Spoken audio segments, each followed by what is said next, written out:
Titanium drivers are dead. According to TaylorMade, that is.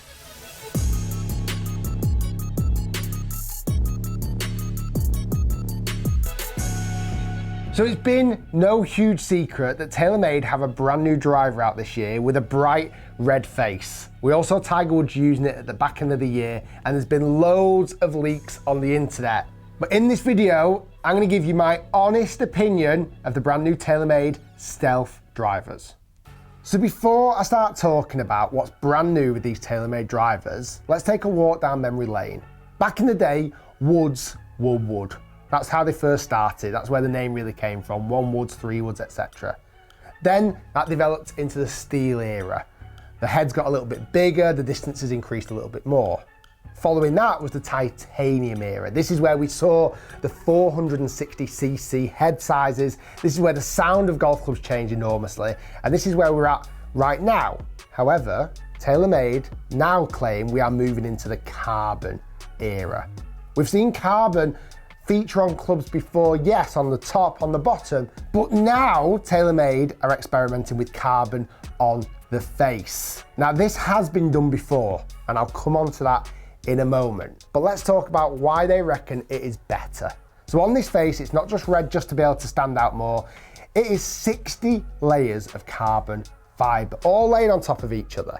And the idea of that, it strips weight from the face so they can distribute it around the back of the club head. So how I got this explained, imagine a car traveling down a road and it hits a wall. There's obviously going to be a level of collision there. Now imagine the same scenario, but this time the boot or the trunk, for you guys listening in America, is full of bricks. When that same car hits the wall, the collision is going to be greater. So if I was to translate that into a golf club design, effectively, we've got more weight in the boot, in the trunk, so when this club face, the front of the car, hits the golf ball, we're gonna get more impact, more ball speed, more distance. That's the theory. TaylorMade have also implemented nano texture. Now, effectively, the face is a little bit rougher than a normal titanium face, but also, it's got this kind of softer material, almost like rubber material on the face. Now, TaylorMade are claiming again that's going to help the performance in dry and wet conditions because it's going to help manage the spin characteristics of the golf ball.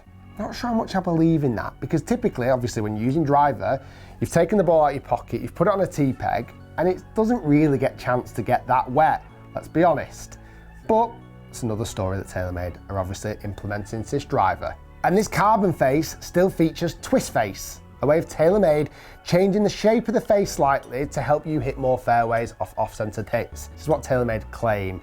I have tested twist face in the past, and it works a little bit. It's not a game changer, and it's certainly not a magic wand. This club face does not need to be red either. Like, there's no reason for it, bar the fact it's a marketing story. When you see all the TaylorMade players playing it this year, it's so recognizable. I was unsure about it at first, but I must admit, when you actually put the club behind the ball, you see a slither of red face. I suppose if you're using a lot more loft, you'd see a bit more, but really it's not that noticeable once it's behind the ball.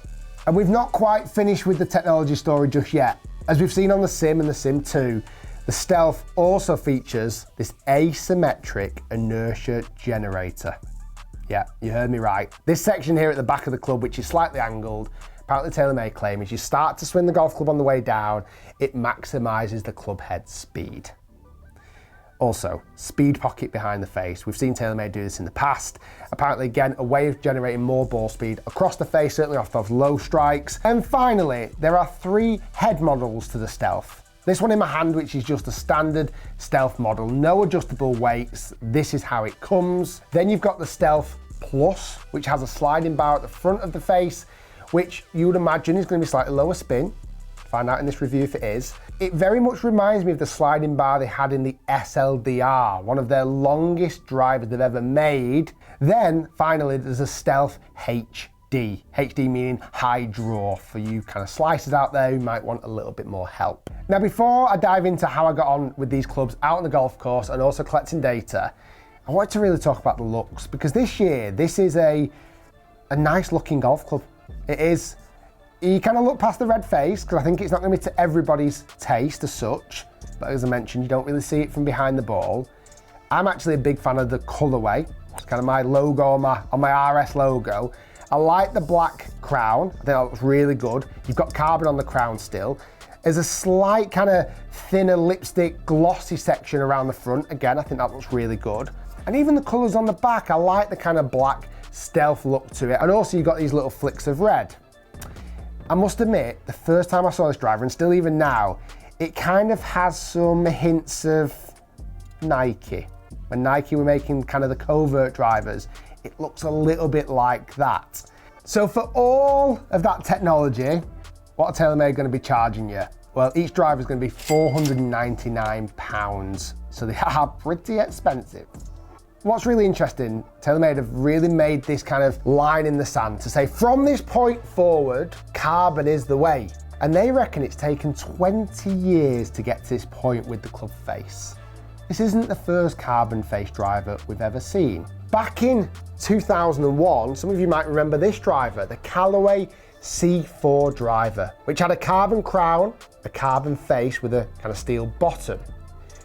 This, coincidentally, was brought out 20 years ago. I wonder if this driver sparked the thinking behind, 20 years ago, TaylorMade starting to think about carbon. Now, let's be honest though, in that time frame, we've not seen carbon on a face before. Is that a good thing or a bad thing? Well, let's find out. We took it out on the golf course, and I wanted to smash both drivers. So what I've found over the last few years, there's not a great deal of difference between the two models TaylorMade normally have out, i.e. Sim 2 and Sim 2 Max. So I wanted to hit Stealth and Stealth Plus to find out what I saw. So on the golf course, I was impressed. I really liked the flight of the golf shots.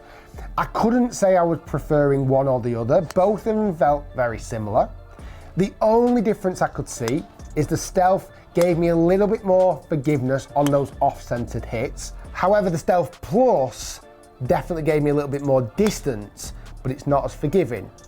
Sound-wise, this is really interesting this year. They actually do sound quite different. For me, the Stealth had that slightly more dead, that satisfying noise, where the Stealth Plus just didn't sound as good. It was hard for me to put my finger on exactly why.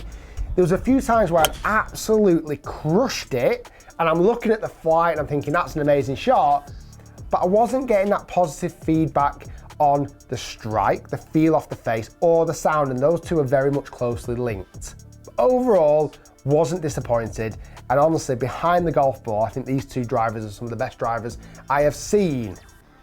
So then the time was to get it in some testing. GC Quad Pro V1s at Tour X.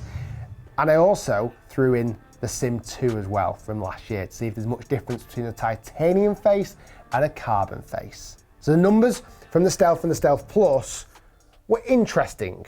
I was finding Stealth, the one that I was probably enjoying hitting the most, just because of that little bit more forgiveness. I was carrying that driver, and I normally carry drivers around 280. I was carrying that Stealth driver exactly 280 on average. I found that my long ones weren't ridiculously long, but that's okay because I found that my short ones weren't also that bad either. Spin numbers from that, I was getting just over 2,000 and around about 156 miles per hour ball speed. Not my fastest ball speed ever, but I found the relationship between launch and spin to be good, therefore I was getting some decent distance. Then Stealth Plus. I found this driver to be a fraction longer on the good hits. And I can only put that down to the lower spin because that weight track's a little bit further forward. I was finding on average I was carrying at 284 yards. I hit some comfortably into the mid 290s, which is pretty good for me. But the downside, I found that when I didn't strike it as good, I found the drop off to be much lower into kind of low 270s, even into the high 260s. Spin rate with the Stealth Plus was 1800, and again, similar ball speed, 156 miles per hour. And you know what, just a quick one in case any of you got any concerns. After all the testing I'd done, I didn't see any noticeable damage to the carbon face. And I fully believe that TaylorMade have done some extensive testing to make sure this face can withstand ridiculous amounts of golf shots. So from those findings, could I categorically say that carbon faces were faster? Not really yet. So I decided to pull out the old TaylorMade Sim 2 driver from last year. Put the same shaft in the head, had it almost exactly the same spec. And the Sim 2, I was finding that I was carrying the golf ball 280 yards exactly. I was finding that the spin rate was a little bit higher at 2,300 and the ball speed to be about the same, if not a tiny bit faster. So even though these two drivers, the Stealth drivers, were very good performance, no question, I can't categorically say they were better than last year's on the titanium face. Almost exactly the same performance across the board. But you could see that the Stealth Plus did go 4 yards further. But 4 yards is a really interesting one because obviously I'm human. A lot of that is going to be down to me, how I strike it, where I've hit it on the face, etc. So could I sit here and categorically say that the Stealth driver is longer and faster than last year's model? No, I couldn't say it is. That's going to be down to you guys trying it, you guys getting fitted and finding out for yourself. But there's one thing I definitely could say, that these carbon faces are no worse than the titanium drivers at all. I found that the performance was still very good. Now, with all that being said, if you want to go out this year and buy a brand new driver, because A, you're a massive Tiger Woods fan, and B, you're a big TaylorMade fan, well, you wouldn't go far wrong with these drivers. They look fantastic, they seem to perform brilliantly. They are, however, super expensive. Don't expect to be seeing 20-30 yards of distance gains. But I don't think you'll be disappointed if you were to put one of these in the bag. Guys, thanks for watching. Stay tuned, lots more to come. We'll see you next time.